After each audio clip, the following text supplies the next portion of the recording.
When I first started out, I asked my captain, "What advice would you give me?" He looked me dead in the eye and said, "Think.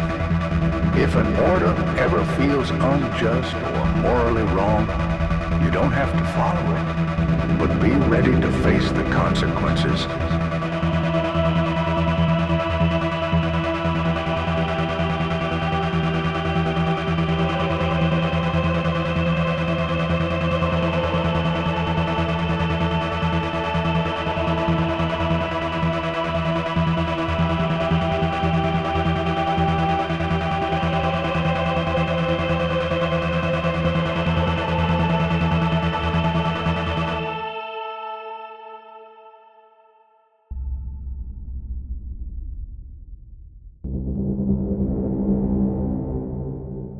Today, I face the consequences.